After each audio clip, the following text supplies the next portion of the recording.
اب بات کو سمجھے، وہ کہے گا حضرت صاحب میں نے ایم اے کیا ہے تو ایم اے کی ڈگری تو ملی ہی تب تھی جب پہلے، سارے بولیے نا پہلے بی اے، اور یہی سوال آپ کسی سے پوچھے کہ بتاؤ بی اے کیا ہوا ہے، وہ کہے ہاں جی کیا ہوا ہے۔ اب آپ اس سے پوچھے کہ ایم اے بھی کیا ہوا ہے، وہ کہے نہیں میں نے صرف بی اے کیا ہے، ایم اے بولیے، کیونکہ ضروری تھا کہ ہر ایم اے پاس بی اے ضرور ہے، بولیے ہر ایم اے پاس بی اے ضرور ہے، مگر یہ ضروری نہیں ہے کہ ہر بی اے پاس ایم اے پاس، بلا تشبیہ و بلا مثال ہر نبی ضروری نہیں ہے کہ وہ رسول بھی ہو، مگر ہر رسول ضروری ہے کہ وہ نبی بھی ہے۔ رب کائنات نے جب مصطفیٰ کی شان بیان کرنے کی باری آئی تو فرمایا رسول ہے، اور دروازہ بند کرنے کی باری آئی تو فرمایا نبوت کے سلسلے کو ختم کرنے والے ہیں۔ اب جو منصب اور دروازہ چھوٹے درجے کا تھا بند کر کے بتا دیا، لوگوں سن لو کہ میں نے دروازہ جو چھوٹے منصب والا تھا وہ بند کر دیا ہے، اب مصطفیٰ کے بعد کوئی نبی نہیں آ سکتا، تو رسول کے آنے کا تو سوال ہی پیدا نہیں ہو سکتا۔ بولیے اب میں نے نبوت کا دروازہ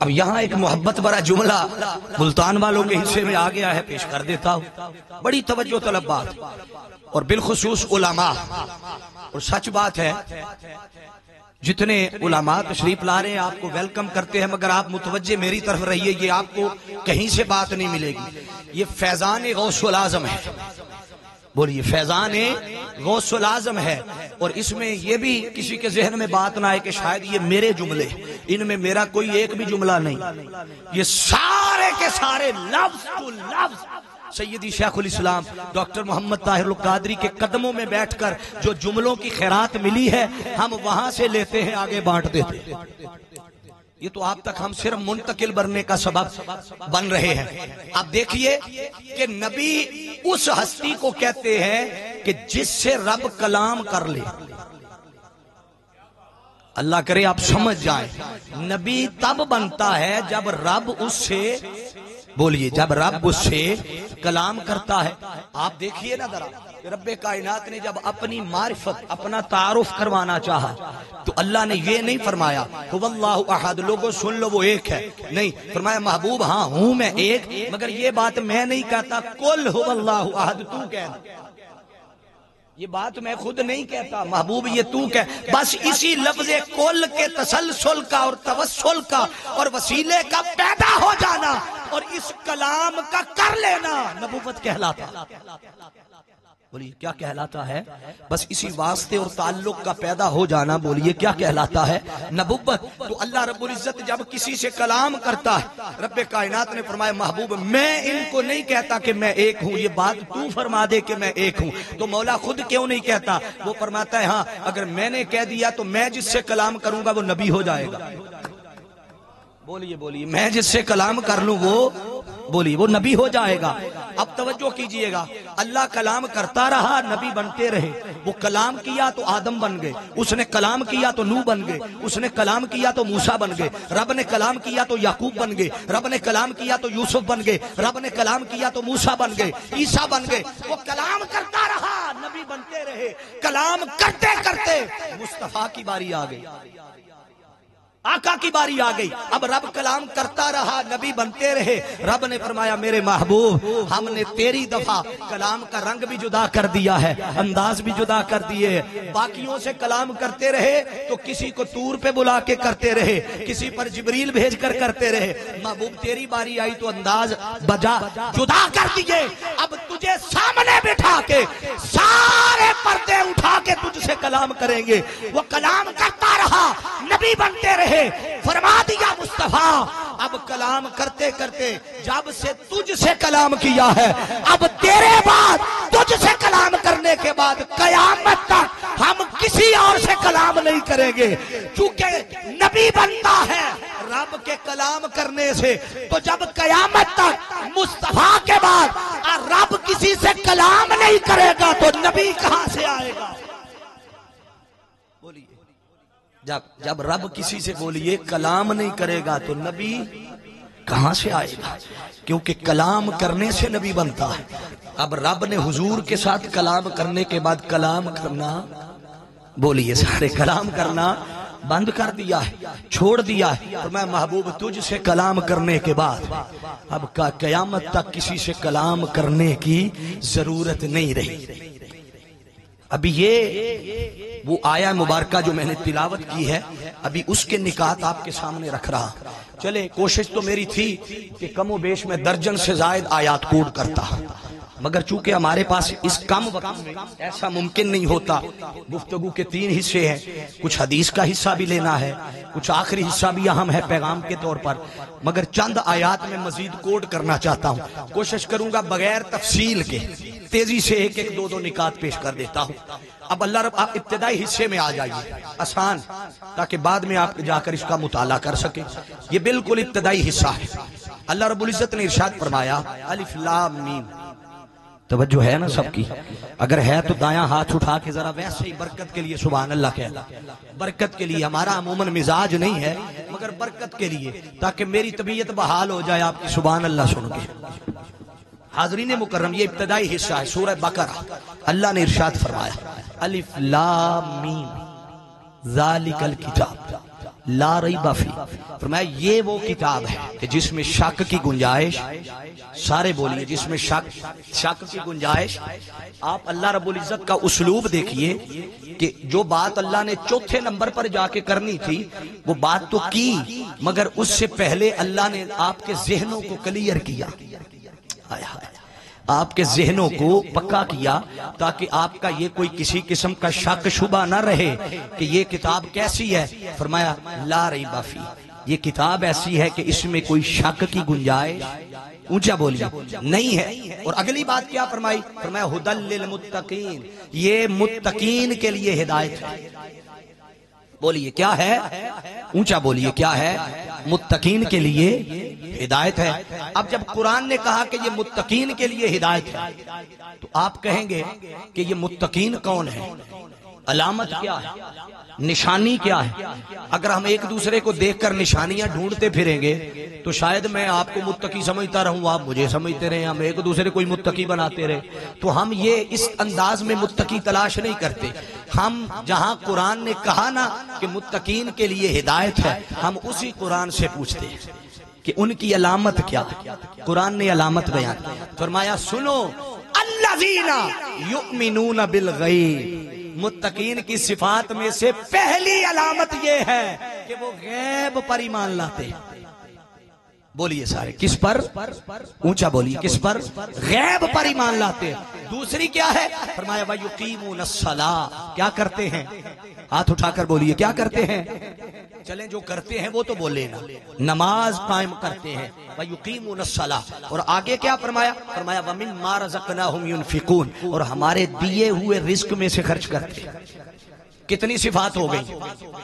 اونچا بولیے، ہاتھ اٹھا کے بولیے کتنی صفات؟ چلے صفات تو یاد کر کے جائیے گا نا، 3 صفات۔ پہلی غیب پر ایمان لاتے ہیں، دوسری نماز قائم کرتے ہیں، اور تیسرا آگے فرمایا ہمارے دیے ہوئے مال میں سے رزق میں سے خرچ کرتے ہیں۔ اب چوتھی صفت بیان کر رہا، فرمایا والذین یؤمنون، اور اس پر ایمان لاتے ہیں بما انزل الیک، جو ہم نے اپنے محبوب بندے پر اتارا ہے، وما انزل من قبلک، اور جو محبوب سے پہلے اتارا ہے۔ توجہ کیجئے گا، جو حضور سے، بولیے حضور سے پہلے اتارا ہے۔ اب اس وحی کا ذکر بھی آ گیا جو آقا پہ اتری، اور یقیناً وہ یہ وحی ہے۔ اس وحی کا ذکر بھی آ گیا جو حضور پہ اتری، اور اس وحی کا ذکر بھی آ گیا جو حضور سے، اونچا بولیے، آقا سے پہلے اتری۔ ان دونوں وحیوں کے بعد کسی اور وحی کا ذکر نہیں ہے۔ اگر آقا کے بعد بھی کسی نے آنا ہوتا تو جیسے پچھلوں پر اترنے والی، پہلوں پر اترنے والی وحی کا ذکر تھا، اگر آقا کے بعد کسی نبی نے آنا ہوتا تو اس پر اترنے والی وحی کا ذکر بھی قرآن کرتا۔ رب کائنات کا آقا کے بعد کسی اور وحی کے اترنے کا ذکر نہ کرنا اس امر پر دلالت کرتا ہے کہ جو مصطفیٰ پر وحی اتری وہ اترنے والی وحی آخری تھی۔ اس وحی کے بعد نہ کوئی وحی آئے گی نہ کوئی نبی آئے گا۔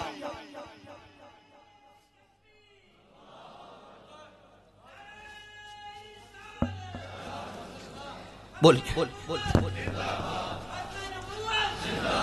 بولیے، نہ کوئی وحی آئے گی، نہ کوئی، اونچا بولیے، نہ کوئی نبی آئے گا۔ اسی طرح قرآن نے سورہ نساء کی آیت نمبر 136 کوٹ کر رہا ہو، ارشاد فرمایا یا ایھا الذین آمنوا آمینو، توجہ ہے نا سب کی، یا ایھا الذین، اونچا بولیے، آمنو، آمین، اے ایمان والو، ایمان لاؤ۔ کتنے ایمان کا ذکر ہے؟ سب بولیے، کتنے ایمان کا ذکر ہے؟ بھائی دو ایمان کا ذکر ہے، ایک وہ ایمان جو لایا جا چکا ہے اور ایک وہ ایمان جس کے لانے کا حکم دیا جا رہا ہے۔ یہ بات بڑی سمجھنے والی ہے کہ اللہ نے خطاب کیا مومنوں کو اور مومنوں ہی کو کہا کہ ایمان لاؤ۔ بولیے، مومنوں ہی کو کہا کہ، بولیے، ایمان لاؤ، اے ایمان والو، بولیے ایمان لاؤ۔ اب سوال پیدا ہوا کہ اگر اللہ نے مومنوں کو خطاب کیا ہے تو اگر وہ مومن تھے تو آمینو کہہ کر کس ایمان کی بات کی ہے؟ اور اگر مومن نہیں تھے، بولیے اگر مومن نہیں تھے تو پھر آمنو کہہ کر ایمان والا کہا کیوں؟ دونوں پہلو ہیں، مومن کہا بھی، ایمان کے لانے کی بات بھی آگے کی، تو یہ پھر اس کا مطلب ہے کہ کوئی ایمان ایسا ہے کہ جس کے لانے کا رب سپیشل حکم دے رہا، بولیے جس کے لانے کا حکم اللہ سپیشل دے رہا ہے۔ اب قرآن ہی سے پوچھتے ہیں، قرآن بتا وہ کون سا ایمان ہے؟ فرمایا آمینو باللہ ورسولہ والکتاب الذی نزل علی رسولہ والکتاب الذی انزل من قبل، فرمایا اس پر ایمان لاؤ جو ہم نے اپنے محبوب مصطفیٰ پہ اتارا ہے، اور اس پر بھی ایمان لاؤ انزل من قبل جو ہم نے حضور سے پہلے اتارا ہے۔ ان دونوں وحیوں کے بعد کسی اور وحی کا ذکر، بولیے، نہیں ہے۔ اگر آقا کے بعد کسی اور نبی نے آنا ہوتا تو جیسے پہلوں پر اترنے والی وحی کا ذکر تھا، بعد والوں کا بھی ذکر آتا۔ یہ بعد کی کسی وحی کا ذکر نہ کرنا اس امر پر دلالت کرتا ہے کہ جو وحی مصطفیٰ پہ اتری وہ آخری وحی تھی۔ اب اس وحی کے بعد نہ کوئی وحی آئے گی، نہ کوئی وحی آئے گی، نہ کوئی نبی آئے گا۔ اب قرآن مجید کا اگلا مقام سورہ صف کی آیت نمبر 4 کوڈ کر رہا ہوں، فرمایا وَإِذْ قَالَ عِيسَى ابْنُ مَرْيَمَ يَا بَنِي إِسْرَائِيلَ إِنِّي رَسُولُ اللَّهِ إِلَيْكُمْ مُصَدِّقًا لِمَا بَيْنَ يَدَيَّ مِنَ التَّوْرَاةِ وَمُبَشِّرًا بِرَسُولٍ يَأْتِي مِن بَعْدِي اسْمُهُ أَحْمَدُ۔ قرآن پڑھا ہے، اللہ کرے آپ کی سبحان اللہ آ جائے، حوصلہ ہو جائے تھوڑا سا۔ یہ جو حضرت عیسیٰ علیہ السلام نے خطاب کیا اپنی قوم سے، اور خطاب کر کے کیا فرمایا؟ بین یدی من التورات، فرمایا کہ میں تورات کی تصدیق کرنے آیا ہوں، اور سن لو ومبشر، بشارت بھی دینے آیا ہوں۔ کس کی؟ فرمایا بھی رسول، ایک رسول کی۔ کون سا رسول؟ یاتی من بعد، جو میرے بعد آ رہا۔ کیا فرمایا؟ جو میرے، اونچا بولیے، جو میرے بعد آ رہا ہے۔ نام کیا ہے؟ فرمایا اسمہ احمد، نام احمد ہے۔ اب آپ ذرا توجہ کیجئے کہ یہ کام جو اعلان حضرت عیسیٰ علیہ السلام نے کیا ہے، باقی جتنے نبی آئے وہ بھی یہی ڈیوٹی کرتے رہے، بولیے وہ بھی یہی ڈیوٹی کرتے۔ بھائی نبی کی بنیادی طور پر جو ڈیوٹی ہے وہ اول سے لے کر آخر تک یہ ڈیوٹی سن لے جو نبی کرتا ہے۔ پہلا کام وہ کرتا ہے کہ توحید کا تعارف کرواتا ہے، بولیے سارے، کیا؟ توحید کا، سب بولیے، توحید کا تعارف کرواتا ہے اور شرک سے منع کرتا ہے۔ یہ نبی کی بنیادی ڈیوٹی۔ اور ساتھ کیا کہتا ہے؟ جس نے آگے آنا ہوتا ہے بعد میں آنے والے کا اعلان کرتا ہے۔ اور یہ کام حضرت آدم علیہ السلام سے لے کر سیدنا عیسیٰ علیہ السلام تک ہر نبی کرتا رہا، اور ہر کوئی آ کر کہتا رہا من بعدی، بولیے کیا کہتے رہے؟ اونچا بولیے، من بعدی، کہ میرے بعد آ رہا ہے، میرے بعد آ رہا ہے۔ ہر کوئی کہتا رہا میرے بعد آ رہا ہے۔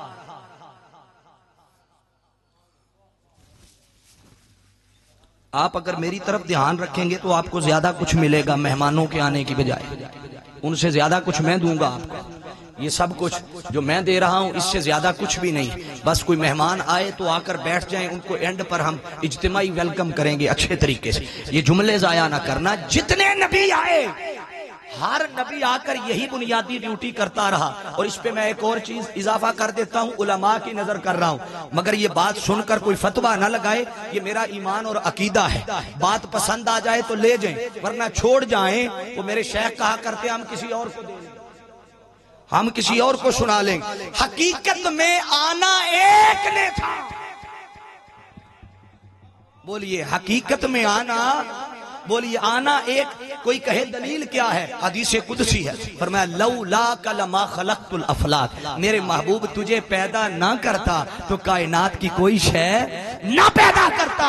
حقیقت میں آنا ایک نے تھا، مگر رب نے ایک کے بھیجنے سے پہلے 1.25 لاکھ صرف اس لیے بھیجا کہ وہ 1.25 لاکھ آ کے ایک ہی بات کرتا رہا، من بعدی، میرے بعد آ رہا ہے۔ بولیے ہر کوئی یہی کہتا رہا میرے بعد، بولیے آ رہا ہے۔ تو یہ کوئی ڈیوٹی نئی نہیں تھی، یہ وہی تھی جو اللہ نے دے رکھی تھی۔ تو جو ڈیوٹی باقی نبی کرتے رہے بحیثیت نبی، آقا بھی وہی ڈیوٹی کرتے رہے، آقا بھی وہی ڈیوٹی کرتے رہے۔ چاہیے تو یہ تھا جیسے باقی آ کے اعلان کرتے رہے من بعدی، میرے بعد آ رہا ہے، تو اگر آقا کے بعد کسی نے آنا ہوتا تو انہی نبیوں کی طرح حضور بھی اعلان کرتے نا من بعد، توجہ نہیں میرے بعد آ رہا ہے۔ وہ باقی سارے آ کے کہتے رہے من بعدی، میرے بعد آ رہا ہے۔ جب آقا تشریف لے آئے تو فرمایا وہ جن کو پہلے بھیجا تھا ہر کوئی آ کر میری بشارت دیتا رہا، میرے آنے کی خبر دیتا رہا۔ سنو انا خاتم النبیین لا نبی بعدی، اب میں آخری ہوں جس کی ہر کوئی خبر دیتا رہا، اب میرے بعد اور کوئی نہیں آئے۔ بولیے اب میرے بعد اور اونچا بولیے میرے بعد اور کوئی نہیں آئے گا۔ حاضرین عزیز احتشام، اس سے اگلا نقطہ بڑا توجہ طلب ہے، وہ کیا کہ باقی جتنوں کو بھیجا رب نے وہ سارے کے سارے کسی ایک قوم کے لیے آتے رہے، ایک خاص علاقے کے لیے آتے رہے، مقید آتے رہے، حد بندی کے تحت آتے رہے۔ مگر جب آقا علیہ السلام کی باری آئی تو رب کائنات نے حدیں اٹھا دی، فرمایا محبوب ہر کوئی مقید آتا رہا، کوئی کسی خاص قوم کے لیے، خاص علاقے کے لیے، مگر میرے محبوب سن لیجئے، آپ اب اعلان فرما دیں۔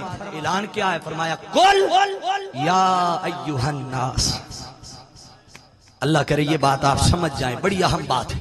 یا ایھا الناس کہا، اب علماء کی موجودگی میں یہ عرض کر رہا ہوں، اگر یا ایھا الناس سے مراد صرف حضور ہی کا زمانہ ہوتا، صرف آقا صحابہ ہی کا زمانہ ہوتا تو یا ایھا الناس نہ کہا جاتا۔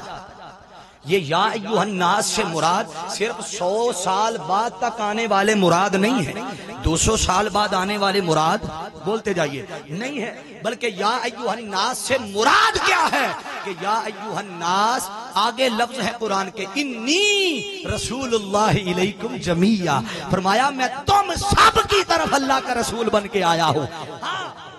جتنے نبی آئے وہ نبی ہو گئے، مقام عبدیت پر فائز ہوتے رہے، اپنے آپ کو عبد کہتے رہے، بندہ کہتے رہے، بندہ سمجھتے رہے، وہ عبادت کے جس مقام پر پہنچ گئے، پہنچ کر بھی بندے رہے، بولیے پہنچ کر بھی بندے کہتے، اور اللہ نے ان کی بندگی کا ذکر بھی بڑے خوبصورت انداز میں فرمایا۔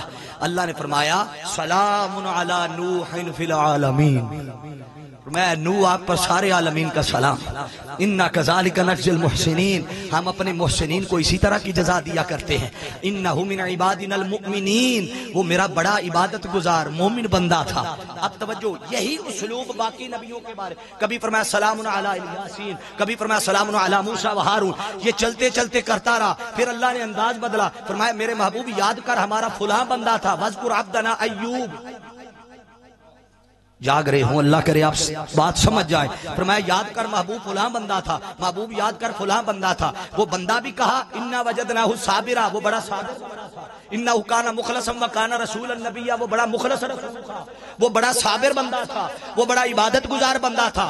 اللہ نے بندہ بھی کہا، اس کی خوبی بھی بیان کی، بولیے بندہ بھی کہا، خوبی اونچا بولیے خوبی بھی بیان کی، مگر جب آقا علیہ السلام کی باری آئی تو اللہ نے اسلوب بدلا، فرمایا اب توجہ کیجئے گا، اگر کوئی مخلص تھا تو اسے مخلص کہا، کوئی صابر تھا تو اسے بولتے جائیے اسے صابر کہا، کوئی عبادت گزار تھا تو اسے عبادت گزار کہا، وہ جس جس میں جو جو خوبی تھی اللہ وہ خوبی قرآن میں بیان کرتا رہا۔ مگر آقا علیہ السلام کی باری آئی تو آپ اٹھائیے قرآن کا پہلا حصہ، فرمایا وَإِن كُنتُمْ فِي رَيْبٍ مِّمَّا نَزَّلْنَا عَلَىٰ عَبْدِنَا، ہم نے نازل کیا ہے اپنے بولیے بندے پر، کس پر؟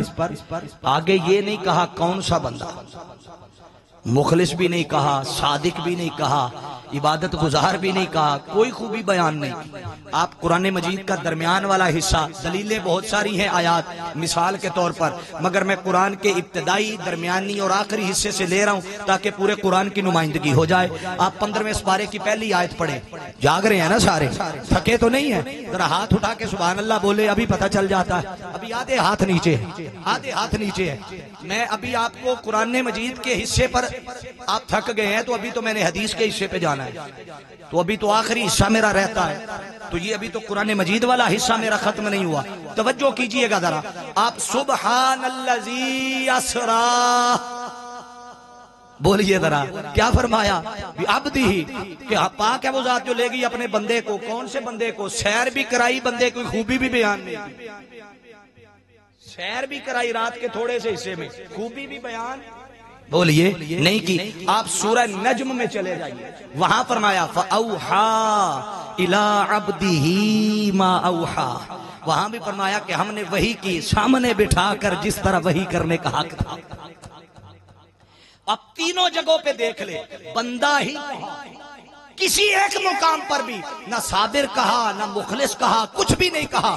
باری تعالیٰ دیگر انبیاء کو کسی کو مخلص کہا، کسی کو صابر کہا، کسی کو کچھ کہا، ان کی خوبیاں تو بیان کر رہا ہے، اور محبوب کی کوئی ایک خوبی بھی بیان نہیں کی۔ وہ رب فرماتا ہے ہاں جس نبی میں جو خوبی کچھ زیادہ تھی ہم نے بیان کر دی، جس نبی میں خوبی گننے کے قابل تھی ہم نے بیان کر دی۔ ارے مصطفیٰ تو خوبیوں کا مجموعہ ہے، وہ کائنات کی سارے کمالات، اوصاف اور خوبیاں ہم نے مصطفیٰ میں جمع کر دی ہے۔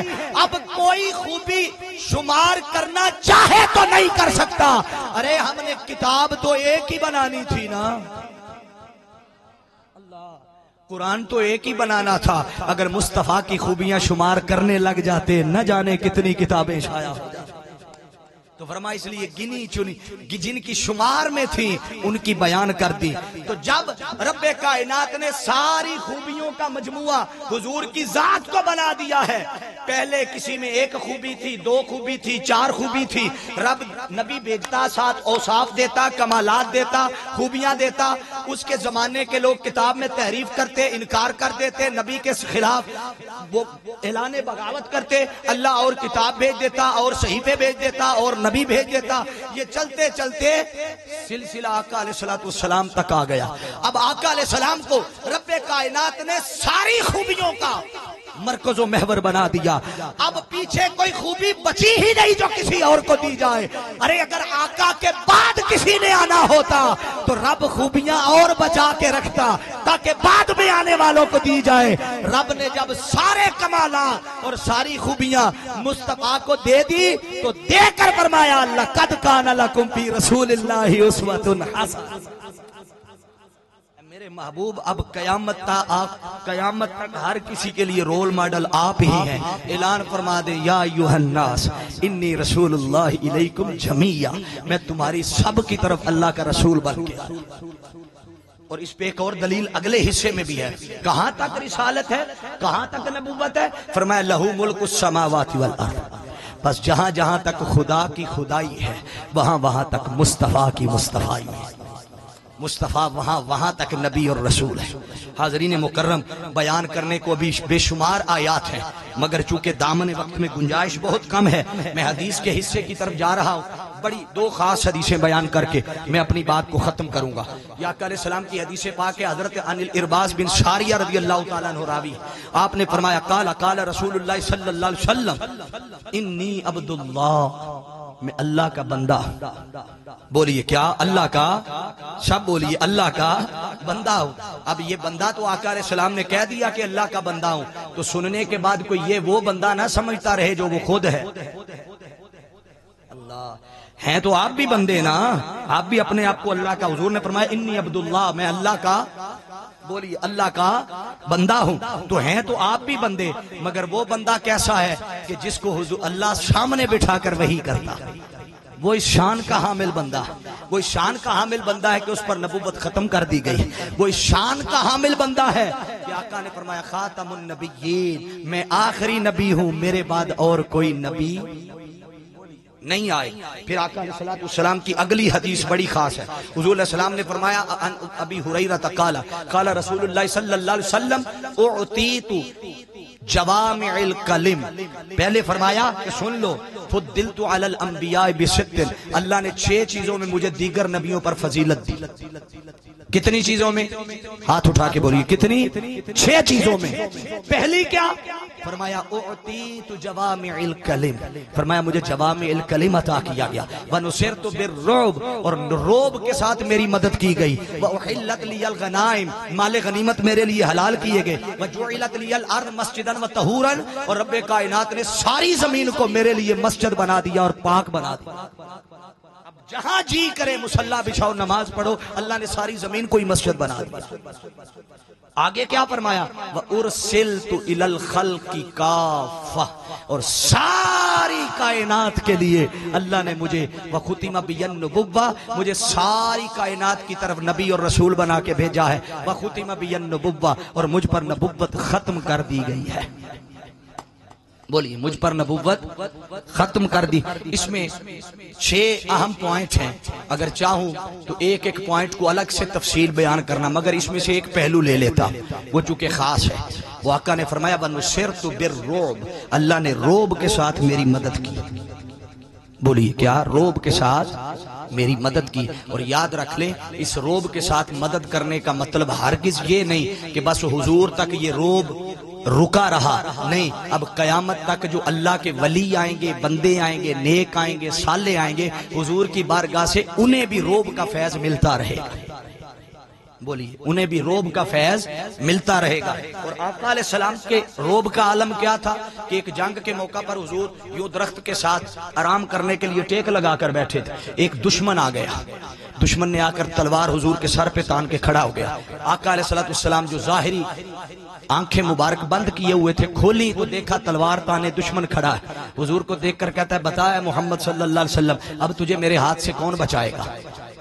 بات تو اس نے کر دی. حضور نے نظر بھر کے دیکھا, اللہ جی بھر, حضور نے ایسے آنکھ کھول کے, بس یہ وہی نظر ہے کہ جس کے بارے میں کسی نے کہا تھا نا, یہ تیری نظر کا کمال ہے. بولی یہ تیری نظر کا کمال ہے. مجھے پوچھتے ہیں بڑے بڑے, ارے میں تو سنگ راہ دیار تھا, تو نے ایک نگینہ بنا. حضور کے تکنے کی دیر تھی, وہ تھر تھر کانپنے لگ گیا, جسم کانپنے لگ گیا, ہاتھ سے تلوار گر گئی. آقا نے وہی تلوار پکڑی اور پکڑ کر اس پر تان کر کہا بتا اب تجھے محمد سے کون بچائے گا؟ تفسیر کرنے والوں نے تو اور بہت کچھ اس پہ لکھا. میرا عشق اور ایمان یہ کہتا ہے کہ یہ جو آقا نے فرمایا تھا نا اب تجھے محمد سے کون بچائے گا, اس کا معنی اب حضور تو گالیاں دینے والوں کو بھی دعائیں دیتے تھے, جان کہاں لینی تھی اس کی. یہ مطلب اس کا یہ نہیں تھا کہ تجھے قتل کروں گا, نہیں, مطلب یہ تھا کہ جو ہمارے در پہ آ جاتا ہے دولت ایمان لیے بغیر جاتا ہی نہیں ہے. اب تجھے کون بچائے گا کہ تو کفر کی طرف جائے, اب دولت ایمان کے بغیر نہیں جائے. وہ یہی ہوا, حضور کی بارگاہ سے دولت ایمان لے کے. تو وہ جو نصرت بالرعب کا فیض ہے, وہ حاضرین جی احتشام کوئی مانے نہ مانے, میری بات سے کوئی اختلاف کرے یا اتفاق کرے, مگر میرا عقیدہ اور ایمان یہ کہتا ہے وہ فیض تاجدار کائنات صلی اللہ علیہ وسلم کی بارگاہ سے آج کے دور میں اگر کسی ہستی کو ملا ہے تو سیدی شیخ الاسلام ڈاکٹر محمد طاہر القادری کی ہستی ہے. وہ پاکستان میں ہو, وہ بیرون ملک ہو, امریکہ ہو, کینیڈا ہو, جاپان ہو, یورپ ہو, ایشیا ہو, ارے ان کی پیٹھ پیچھے تو لوگ باتیں کرتے رہتے ہیں, سامنے بیٹھ کر کسی میں پار مارنے کی جرت نہیں ہے, کیونکہ اللہ نے ان کی مدد بھی اسی روب کے ساتھ کی ہے, اسی روب کے ساتھ کی.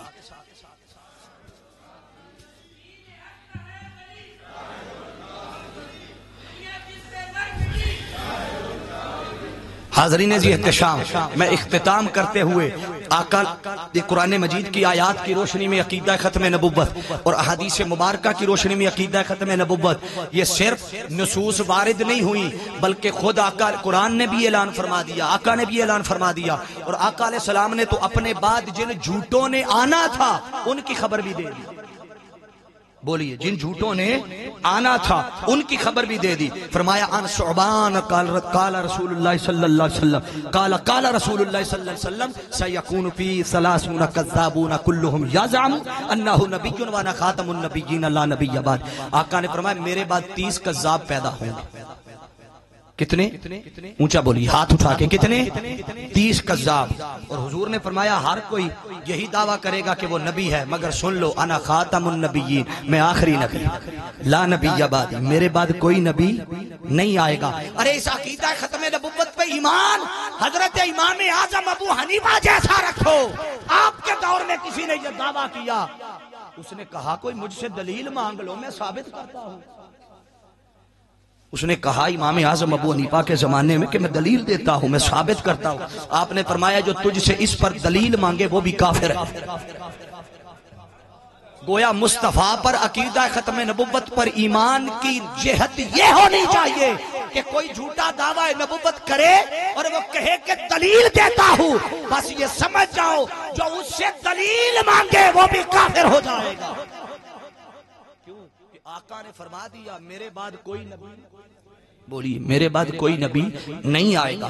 حاضرین جی احتشام، یہ تاریخ کے 21 افراد اب تک ایسے آئے ہیں۔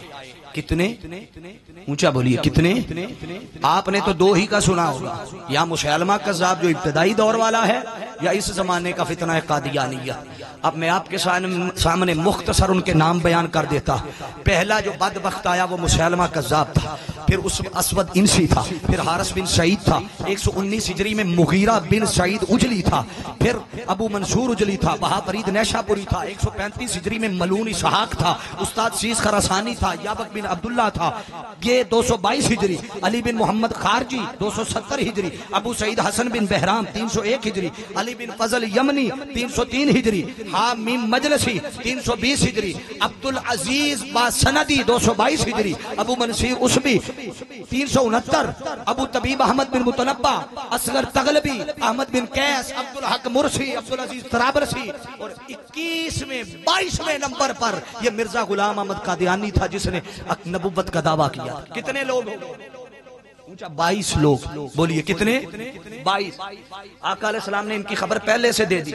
اب ذرا سنو، میں کچھ نہ کچھ حصہ یہ اس بدبخت کے حوالے سے ضروری ہے تاکہ کوئی دائیں بائیں کہیں کسی تک ویڈیو کے ذریعے پیغام چلا جائے، یا آپ کے ذریعے چلا جائے، سوشل میڈیا کے ذریعے چلا جائے، یا کوئی سن رہا ہو تو وہ سن لیں کہ یہ وہ شخص تھا قادیانی کہ جس نے مختلف اوقات میں مختلف پینترے بدلے، مختلف اوقات میں، بولیے مختلف پینترے بدلے۔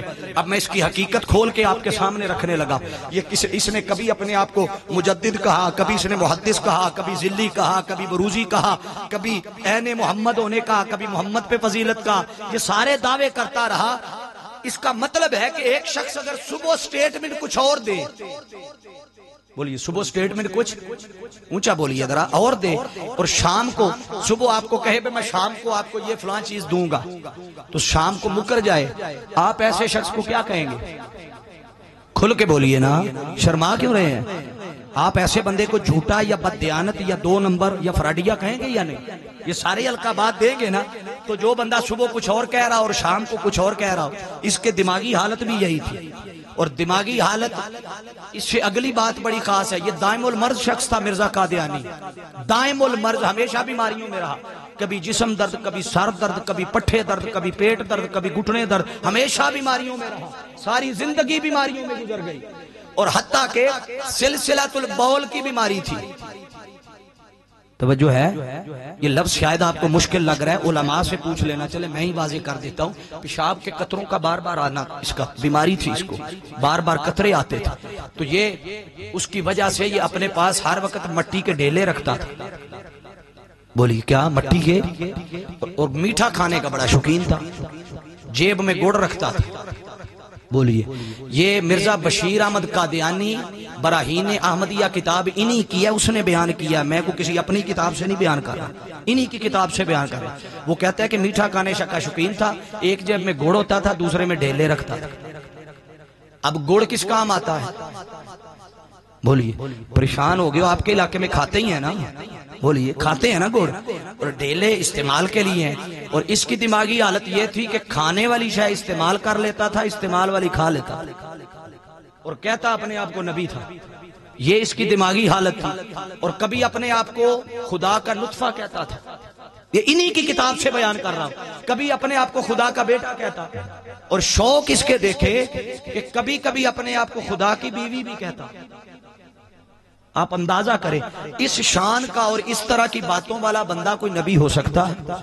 اور نبی کی شان تو یہ ہے، توجہ، نبی کی شان تو یہ ہے کہ نبی نصیحت لے کے آتا ہے، لوگوں سے نصیحت، بولیے لوگوں سے نصیحت لیتا نہیں ہے بلکہ نصیحت، بولیے سارے، دیتا ہے۔ اور یہ کیا کرتا تھا کہ یہ لوگوں سے پوچھتا تھا، جرابیں اپنی پکڑ کے پوچھتا تھا بتاؤ یہ کون سے پاؤں میں ڈالوں؟ اس کو جرابیں ڈالنے کا بھی نہیں پتا تھا، اور اپنے آپ کو یہ نبوت کا دعویٰ کرتا تھا۔ وہ بتاتا ہوں نبی کی شان کیا ہے، ارے نبی کی شان تو یہ ہے کہ جب اس کے وصال کا وقت آتا ہے تو فرشتہ ملک الموت پہلے اس کی بارگاہ میں آتا ہے، اجازت لیتا ہے۔ نبی کی بارگاہ میں فرشتہ پہلے آ کر اجازت لیتا ہے اللہ کے اذن سے کہ بتاؤ اے اللہ کے پیغمبر، روح قبض کر کے اللہ کی بارگاہ میں جانا چاہتے ہیں یا ابھی رہنا چاہتے ہیں؟ اگر نبی کہے کہ لے جاؤ تو روح قبض کر کے لے جاتے ہیں، اگر اجازت نہ ملے تو فرشتے کو بھی روح قبض کرنے کی اجازت نہیں ہے۔ موسیٰ علیہ السلام کی حیات پڑھ لیں، اسرائیل آئے، آ کر کہا کہ روح قبض کرنے آیا ہوں، رکھ کے تھپڑ مارا۔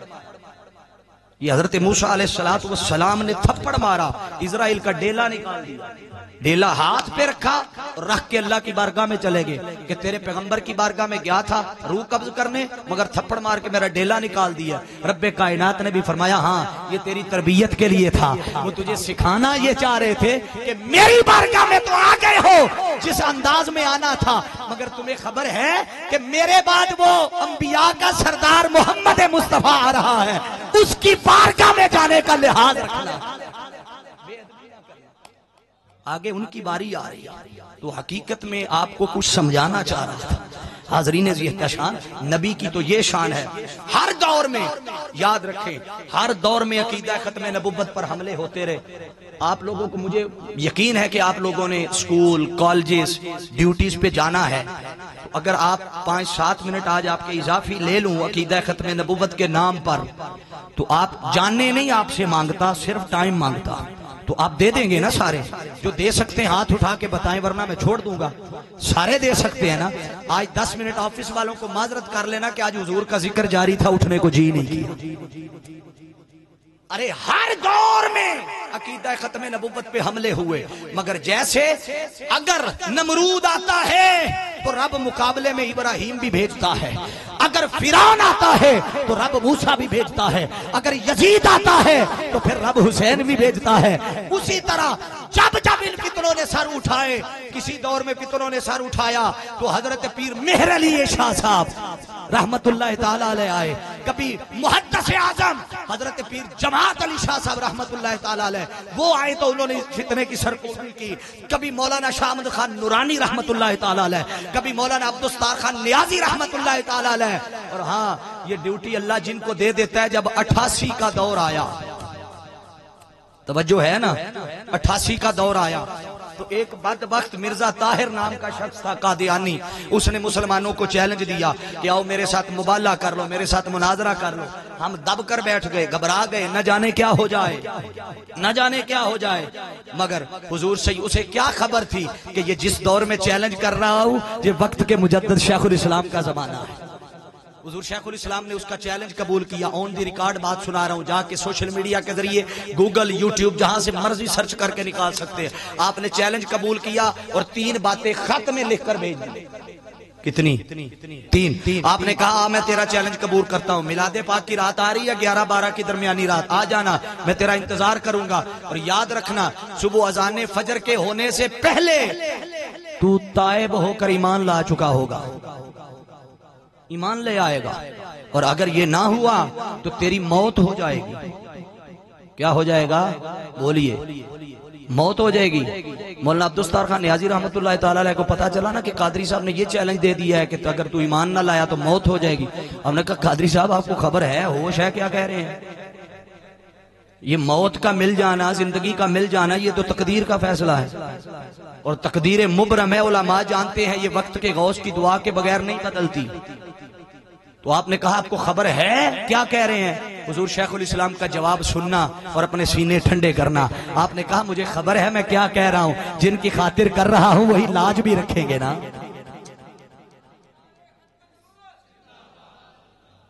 حاضرین یہ احتشام، پھر وہ ساری دنیا نے دیکھا، رات بھر انتظار ہوتا رہا۔ قصہ مختصر، ہزارہا علماء اس مناج القرآن کے سٹیج پر تھے، کیا دیوبندی، کیا اہل حدیث، کیا اہل تشیع، کیا اہل سنت، کل علماء جمع تھے۔ گویا اس وقت کے علماء بھی یہ سمجھتے تھے اور آنے والوں کو پیغام دیتے تھے کہ باقی اختلاف اپنی جگہ، مگر جب مصطفیٰ کی ختم نبوت کی بات آتی ہے ہم اختلافات بھول کر ایک امام کے پیچھے جمع ہو جاتے ہیں۔ حاضرین یہ احتشام، رات بھر انتظار ہوتا رہا، اس بدبخت نے نہ آنا تھا نہ آیا۔ پھر صبح اذان فجر کے وقت پھر اللہ اکبر کی صدائیں بھی بلند ہوئیں، اور بڑے بڑے علماء نے پھر وقت کے مجدد شیخ الاسلام کے ہاتھوں کو بوسا دیا۔ پھر 84 کا دور آیا، 84 کا۔ آپ میں سے کئی لوگ جانتے ہوں گے جو بالخصوص وکلاء ہیں اور علماء ہیں، اس وقت قادیانیوں نے عدالت میں ایک پیٹیشن دائر کی، پیٹیشن۔ وہ پیٹیشن میں انہوں نے لکھا کہ ہمیں عبادت گاہوں کو مسجد کا نام دینے کی اجازت دی جائے، ہمیں بلانے کے لیے دعوت عبادت کے لیے بلانے کے عمل کو اذان کہنے دیا جائے۔ یہ پیٹیشن دائر کی اور کہا کہ بدبخت مرزے کے پیروکاروں کو صحابی کہنے دیا جائے اور اس کے خاندان والوں کو اہل بیت کہنے دیا جائے۔ یہ پیٹیشن دائر ہو گئی، ہمارے علماء بھی پیش ہو گئے، وکلاء بھی پیش ہو گئے۔ اب 15 جولائی ایگزیکٹ ڈیٹ بتا رہا ہوں، 15 جولائی 1984 کو پیٹیشن دائر ہوئی۔ 15 جولائی سے لے کر 9 اگست 1984 تک 19 سماعتیں گزر گئی۔ کتنی؟ ہاتھ اٹھا کے بولیے ذرا کتنی، تاکہ آپ کو یاد رہے۔ 19 سماعتیں گزر گئی۔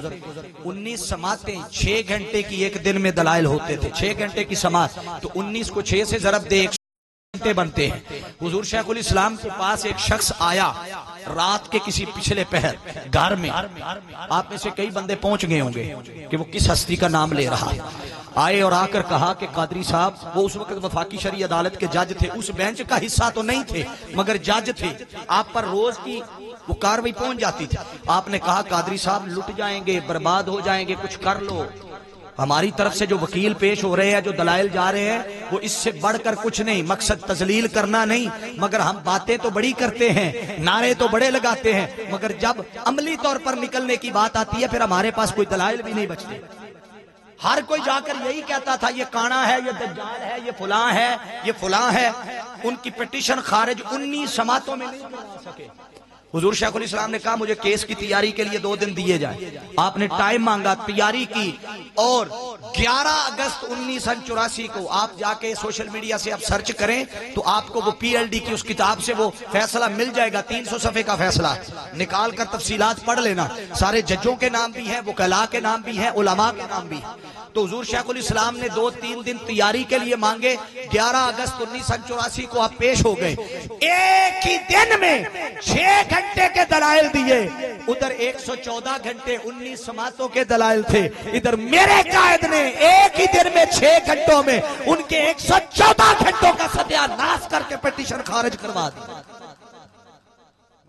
حاضرین یہ احتشام، پھر آپ کو خبر ہے 86 کا دورہ، پھر ختم جب تحفظ ناموس رسالت کے قانون کی بات آئی تو تب بھی حضور شیخ الاسلام ڈاکٹر محمد طاہر القادری نے 3 دن 18 گھنٹے کے دلائل دے کر آپ نے موقف، علماء کا دوسرا موقف بھی آپ جانچ لے جا کے۔ کوئی کہتا رہا کہ غیر مسلم کے لیے سزائے موت نہیں ہے، مسلم کے لیے نہیں ہے، بچے کے لیے نہیں ہے، مرد نابالغ کے لیے نہیں ہے، عورت کے لیے نہیں ہے، فلاں کے لیے نہیں ہے۔ حضور شیخ الاسلام نے کہا کوئی بالغ ہو، نابالغ ہو، مرد ہو، عورت ہو، مسلم ہو، غیر مسلم ہو، بچہ ہو، بوڑھا ہو، جو مصطفیٰ کا بے ادب ہے وہ سزائے موت کا مستحق ہے۔ بس قصہ مختصر، مگر سوال یہ ہے کہ یہ کیسے طے ہوگا کہ اس نے بے ادبی اور گستاخی کی ہے یا نہیں؟ یہ دو چیزیں خاص ہیں، ایک ہے آبسٹینٹیو لا، ایک ہے پروسیجر لا۔ پہلے لا پہ تو کوئی اختلاف نہیں، جو بھی حضور کا بے ادب اور گستاخ ہے وہ سزائے موت کا مستحق ہے، مگر یہ فیصلہ ہمیں اختیار نہیں ہے کہ یہ طے کرے کہ یہ موت کا مستحق ہے یا نہیں، ہمیں اختلاف اس پہ ہے۔ لوگوں آؤ اس ایشو کو بنیاد بنا کر، ایک تو ہمیں آپس میں لڑائی جھگڑے فتنے نہیں پھیلانے چاہیے، مگر یاد رکھ لو آقا دو جہاں صلی اللہ علیہ وسلم کی محبت کا تقاضا ہے کہ اپنا سب کچھ حضور کی حرمت پہ قربان کر دیا۔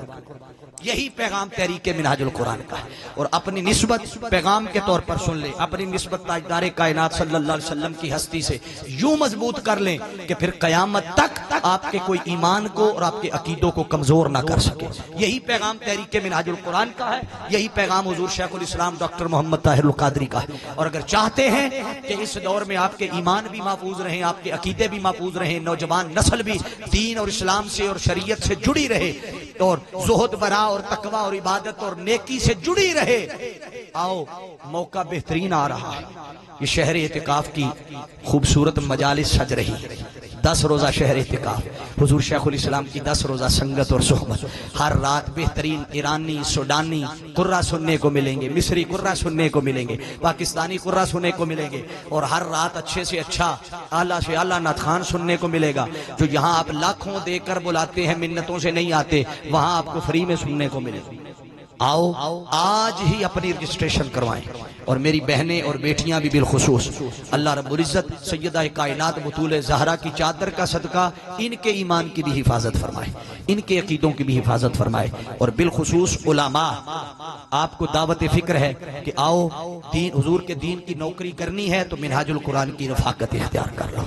کیوں وہ مولوی ہرگز نہ شد مولائے روم تا غلام شمس تبریزی نہ شد۔ انہوں نے کہا تھا کہ میں مولوی کا مولوی رہتا اگر شمس تبریز کی صحبت نہ ملتی۔ اچھی صحبت پالو گے تو زندگی سنور جائے گی۔ حضرین مکرم، یہ جو کچھ میں نے بیان کیا ہے، خدا کی عزت کی قسم اس میں میرا کچھ بھی نہیں ہے، کچھ بھی نہیں۔ جو کچھ حضور شیخ الاسلام کے قدموں میں بیٹھ کر علم کی خیرات ملی ہے آپ تک پہنچا دی ہے۔ اگر بیان کرنے میں کہیں کمی کجی نقص رہ گیا ہو تو میری نہ اہلی ہے، اور اگر پسند آ گئی ہو گفتگو تو اس میں میرا کمال نہیں، میرے شیخ کا کمال۔ اللہ رب العزت میری اور آپ کی حاضری کو اپنی بارگاہ میں قبول فرمائے۔ وما علی الا البلاغ المبین۔ اللہم صلی علی سیدنا و مولانا محمد وعلى آلہ وعطرتہ وصحبہ اجمعین۔ اللہم انی اسألک علما نافعا وقلبا منورا ورزقا واسعا وسعیا مشکورا وذنبا مغفورا وعملا مقبولا ودعاء مستجابا ولقاء نصیبا وجنتا فردوسا ونعیما مقیما۔ الہ العالمین پاک پروردگار، ہماری آج کی اس حاضری کو اپنی بارگاہ میں شرف قبولیت عطا فرما۔ میرے اللہ، جتنے دوست احباب، بچے، بوڑھے، جوان، مرد، خواتین، بہنیں، بیٹیاں دور دراز سے چل کر باری تعالیٰ یہ ان لمحات میں تیرے حضور بیٹھ کر تیرے محبوب کا ذکر سن رہے ہیں، جن لمحات میں باری تعالیٰ نیند کا غلبہ ہوتا ہے، تیری خاطر، تیرے محبوب کی رضا کی خاطر یہ نیند قربان کر کے آئے۔ میرے اللہ، انہوں نے دنیا کا آرام اور راحت قربان کی ہے، میرے اللہ ان سب کے دامن میں اپنی رحمت اور برکتوں کا نزول فرما۔ الہ العالمین، بہت ساری بہنیں اور بیٹیاں، مرد حضرات، ان کے دلوں میں بے شمار حاجات ہوں گی، دعائیں ہوں گی، باری تعالیٰ کوئی کسی کی بخشش و مغفرت کی دعا لے کے آیا ہوگا، میرے اللہ ان کی دعاؤں کو درجہ قبولیت عطا فرماتے ہوئے مرحومین کی بخشش و مغفرت فرما۔ کوئی رزق کا طلبگار بن کے آیا ہوگا، میرے اللہ ان کے رزق میں برکتیں اور وسعتیں دے دے، سب کو رزق حلال عطا فرما دے۔ کوئی اولاد کا طلبگار بن کے آیا ہوگا، میرے اللہ جو بے اولاد ہیں ان کو نیک اور صالح اولاد عطا فرما۔ میرے مالک، جن کے کاروبار میں تنگی ہے، پریشانی ہے، میرے مالک تو مسبب الاسباب ہے، پریشانیاں رکاوٹیں ہٹا دے، بے برکتیاں اٹھا دے، ان کے رزق میں کاروبار میں برکتیں اور وسعتیں عطا فرما دے۔ میرے اللہ، جتنے دوست احباب، بچے، بوڑھے، جوان اس 5 روزہ دروس عرفان القرآن کی مسلسل نشستوں میں آ رہے ہیں، باری تعالیٰ انہیں قرآن کے نور سے ان کے سینے منور اور روشن فرما دے۔ الہ العالمین، قرآن کا پیغام یہ گھر گھر پہنچا رہے ہیں، میرے اللہ ان کے علم میں، ان کے عمل میں برکت اور وسعت عطا فرما دے۔ کل چونکہ بڑا اہم ٹاپک ہے علامہ فیاض بشیر قادری صاحب کا، ان کا مضمون ہے جو ہر گھر کا مسئلہ ہے، غصہ، ڈپریشن اور اس کا علاج۔ ایک معاشرتی اہم موضوع ہے، کوشش کریں کہ کل ہر بندہ اپنے ساتھ دو دو فرد نئے لے کے آئیں گے تو آپ کو اپنے آنے کا اجر بھی ملے گا اور دوسروں کو لانے کا اجر بھی ملے گا۔ کوشش کریں اس دین کے سارے دائی بن جائیں، بہنیں اسی طرح نئی بہنوں کو لے کے آئیں، بیٹیوں کو لے کے آئیں اور مرد حضرات کو لے کے آئیں۔ میرے اللہ ان کی اس کاوش کو اپنی بارگاہ میں قبول فرما، بیماروں کو صحتیابی عطا فرما، تنگ دستوں کی تنگ دستیاں دور فرما۔ میرے اللہ جن کے گھروں میں کوئی پریشانیاں ہیں باری تعالیٰ ان کی پریشانیاں دور فرما، جو کوئی بیمار ہیں ان کی بیماریاں دور فرما، کوئی ہسپتالوں میں داخل ہیں تو میرے اللہ ان کو صحت و تندرستی عطا فرما، کامل شفا عطا فرما۔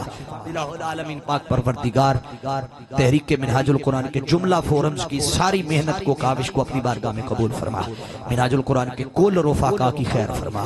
باری تعالیٰ منہاج القرآن کے جملہ عہدیداران، تنظیمی ساتھی، صدور، ناظمین، باری تعالیٰ سب کو برکت عطا فرما۔ ربنا فاغفر لنا ذنوبنا وکفر عنا سیئاتنا وتوفنا مع الابرار یا عزیز یا غفار یا رب العالمین۔ صلی اللہ تعالی علی حبیب خیر خلق محمد وعلی آلہ وصحبہ۔